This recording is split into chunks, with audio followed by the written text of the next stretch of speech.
What's up, all you mathematicians? Welcome to At Home Math Edition number 2, day number 2. We're continuing from what we did yesterday. We're not doing piecewise functions, but we're just going to be talking about general shifts and reflections of graphs of functions. So, in this section, we're not going to be graphing exact points. Instead, what we're going to be looking at are shifts and just what certain things do to certain graphs. So before we do some graphs, we're going to look at just common graphs. So if you have a function that just has an x in it, it's going to be some kind of diagonal line. It's a straight line. If you have some kind of x squared, it's going to be a u shape. Unless it's flipped over, then it would be an n, right? If you have a square root function, it's going to be this half u shape on its side. This u shape, by the way, is called a parabola. So if you look at the parabola and cover up the bottom half, that's what the square root function looks like. See that? So the square root function is a half parabola on its side. And then the last one that we'll look at is the absolute value function. It is a sharp V. Okay, so the first kind of shift we're going to look at is a vertical shift. So it's either going to go up or it's going to go down. So if they add outside of the function, it moves it that much up. If they subtract, it moves it that much down. And that makes sense. Adding goes up, subtracting goes down. So, without plotting actual points, we're just going to sketch the graphs of these functions. It's going to be a nice and easy one today. So the first thing you should notice is that it's an x squared function. So that means it's going to be this parabola shape, this u. And then the next thing is plus 2.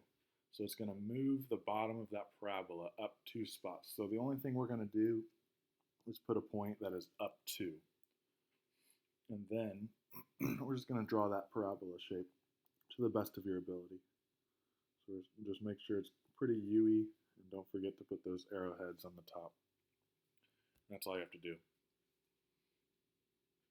Number 2, we'll look at it. First thing, it's that square root function, so it's going to have that shape.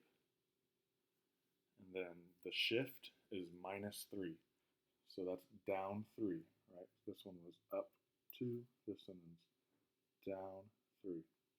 So we go down 3 from the origin. 1, 2, 3, that's the only point we're going to plot. And then we're just going to draw that square root shape, and it would look something like this. Nice and easy. Let's flip it over.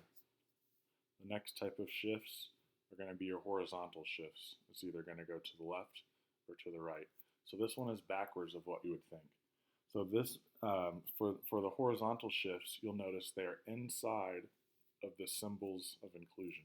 So if it's inside of the parentheses or the absolute value symbol or something like that, it moves it left and right, but it's backwards.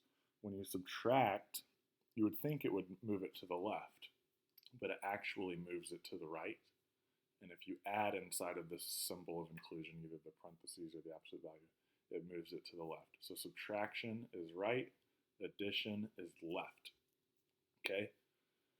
So first thing I notice is this is an absolute value function, so it's going to be that sharp V, and I have a minus 2. So that is actually going to go right 2, and that's inside of the absolute value symbol. If it were outside of the absolute value, that's going to move it up and down like we were doing on the front side. So we're going to go right 2. That's the only point we're going to plot. And then we're going to just draw that sharp V. So it goes like that, and it goes like that. It's just a rough sketch. Number 4, again, absolute value function. A minus 3, again, is going to go to the right. This time we go right 3. So that's the only thing we're going to do from the origin. We'll go right 3. It's the absolute value function. So again, that sharp V.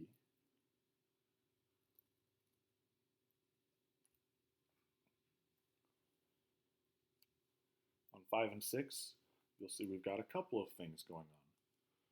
So First thing inside of the parenthesis, inside of the symbols of inclusion, is a -2. So that's going to go right 2. And then outside of the parenthesis is adding of 1. Remember, that goes up 1. So we're going to go right 2, and we're also going to go up 1. And that's the only point we're going to plot. Right 2 and up 1. And then we just look. It was the square function. So remember, that's the parabola. So it's going to be that U-shaped. So it's going to go U and U, something like that. Number 6, same thing, different things though. -2, again, it's going to go right 2. Didn't put any lefts on here. And then +3, it's going to go up 3. So that's the only point we're going to plot. We're going to go right 2 and up 3. And then we look, what function is that? It's the absolute value one. So it's going to be a sharp V.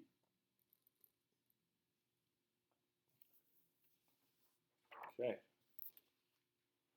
And the last one is if there's a negative in front. That will reflect the graphs. So if there's a negative in front of the function, it's going to flip it upside down. So you'll notice both of these have negatives. So that's going to flip each of those upside down. Okay? So we're going to make a note of all of those. So we're going to go upside down. What's that -3 going to do inside of the parenthesis? That one's going to go right 3.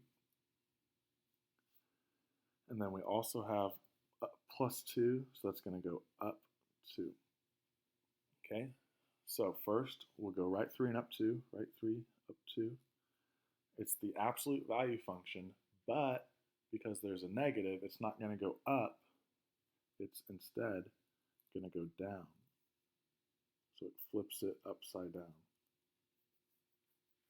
And it would look something like that. Last example here, nice and short video for you today. Again, we've got the negative out front, so don't forget about that. We've got +2, so that's going to go left 2. Finally got our first left example. We've got a -1 outside of the parentheses, so that's going to go down 1. So from the origin, left 2, down 1, that's the only point we're going to plot.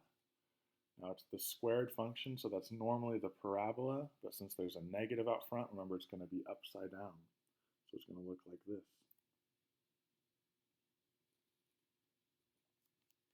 And that's all there is to it.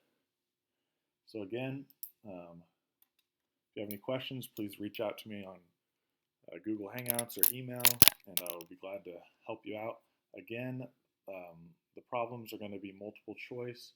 Make sure you're not just clicking and guessing. Make sure you're practicing these skills, writing down if it moves left, up, right, or down, and flips upside down, all of those things. And practice those skills. And I look forward to talking to you again. We'll see you later. Have a good one.